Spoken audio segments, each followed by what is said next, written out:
ओम नमो भगवते वासुदेवाय। देखिए, ऋग्वेद संसार की सबसे पुरानी प्राचीन पुस्तक है। इन वेदों में संसार का समस्त ज्ञान भरा हुआ है। चाहे राजनीति हो, चाहे आयुर्वेद हो, चाहे किसी भी प्रकार का धर्म हो, चाहे किसी प्रकार का राजकाज हो, चाहे किसी भी प्रकार के कमजोर और बड़े लोगों का कोई मामला हो, हर चीज हमारे ऋग्वेद के अंदर मौजूद है। तो यह एक ऋग्वेद का बहुत ही शानदार एक प्रसंग है। ऋग्वेद के वह 7 मंत्र जो मनुष्य की कलयुग में रक्षा करते हैं, ये एक अति शिक्षाप्रद प्रसंग है। प्रसंग पूरा सुनना। वेद हमारे वह साथी हैं जो कि मनुष्य को हर काल खंड में रक्षा करते हैं। वेद मनुष्य के सनातन के रक्षा कवच हैं। वेदों का पठन व पाठन व सुनना व सुनाना हर युग में अति आवश्यक है। ऋग्वेद संसार का सबसे पुराना ग्रंथ है।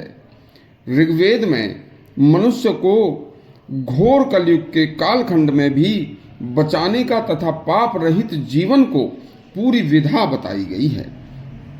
ऋग्वेद के ये 7 मंत्र हर व्यक्ति को अपनाने जरूर चाहिए।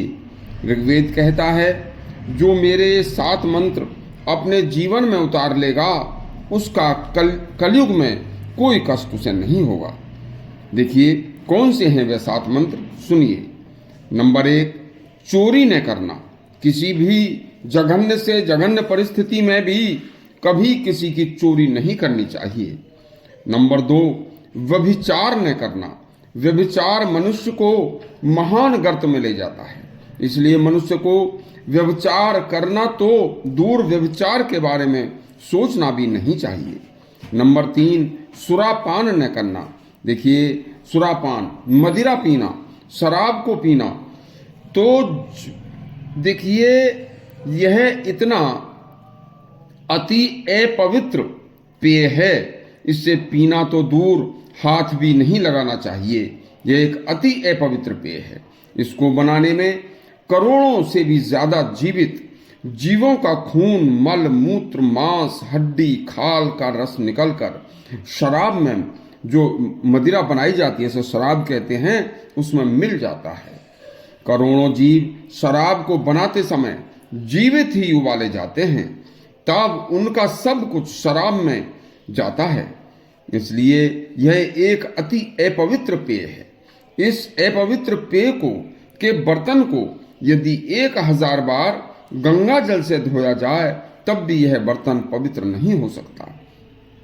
फिर देखिए, इस पेय को जब कोई व्यक्ति पीता है तो यह उन अपवित्र और गंदी से गंदे चीजों का, मल मूत्र का यह पेय होता है कि यह पीने के बाद व्यक्ति को होश में नहीं रहने देता और गैर होश होकर मदिरा के नशे में मनुष्य कुछ भी बुरा से बुरा कर सकता है, जो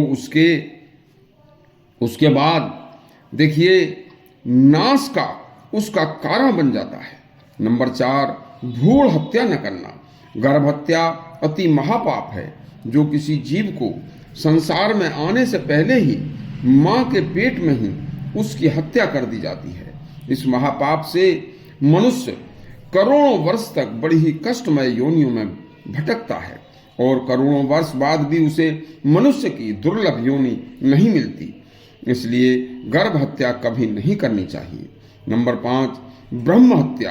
देखिए, ब्रह्म हत्या भी एक महापाप है। कभी भी किसी ब्राह्मण की हत्या किसी भी घोर परिस्थिति में भी नहीं करनी चाहिए। देखिए, ब्राह्मणों की हत्या करने से मनुष्य को अति कठिन रौरव नरक की प्राप्ति होती है तथा करोड़ों वर्षों तक मनुष्य की जीवात्मा रौरव नरक में कष्ट झेलती है। नंबर 6, दूषित कर्म को बार बार करने की चेष्टा मत करना। देखिए, करना तो दूर, बार बार किसी दुष्कर्म को देखना भी नहीं चाहिए। इसकी गलती से भी कोई दुष्कर्म यदि अर्थात कोई बुरा कर्म मनुष्य से गलती से या भ्रम से हो गया है तो उसे बार बार कभी दोहराना नहीं चाहिए। यह एक महापाप है। देखिए, पाप होते हुए भी हमने यह कार्य अति दूषित बुरा कर्म किया है तो फिर इसका प्रायश्चित करना तो चाहिए, लेकिन इसे कभी भी दोबारा दोहराने की चेष्टा नहीं करनी चाहिए। यह ऋग्वेद कहता है। देखिए, नंबर 7 है पाप को छिपाने के लिए झूठ बोलना। यह भी एक बहुत बड़ा पाप है। देखिए, यदि हमसे कोई पाप हो गया है तो उस पाप को छिपाने के लिए झूठ बोलना भी महापाप है। उस पाप कर्म को करने वाले व्यक्ति को उस पाप का प्रायश्चित तो करना चाहिए, न कि झूठ बोलकर उसे छिपाना। यह महापाप है। ऋग्वेद कहता है जो मनुष्य इन 7 मर्यादाओं में रहता है वह व्यक्ति परमात्मा का उपमान अर्थात परमात्मा के ही समान बन जाता है। मनुष्य अपने हृदय मंदिर में मर्यादा बद्ध रहकर परमात्मा का भजन करके परमात्मा का साक्षात दर्शन कर सकता है। महाभारत के उद्योग पर्व में आया है कि जब सबका कल्याण, जो सबका कल्याण चाहता है वह किसी का एक कल्याण मन में लाता ही नहीं है। जो सत्यवादी है, जो कोमल जितेंद्रिय है, जो दिव्य गुणों वाला है, वह व्यक्ति मनुष्य उत्तम कहलाता है। देखिए, मनसा वाचा कर्मणा, जो मन से और कर्म से पवित्र है वह आत्मा दिव्य स्वरूप है। यदि आपको यह हमारा प्रसंग अच्छा लगा हो तो हमारे चैनल को सब्सक्राइब अवश्य करें और घंटी दबाएं। धन्यवाद।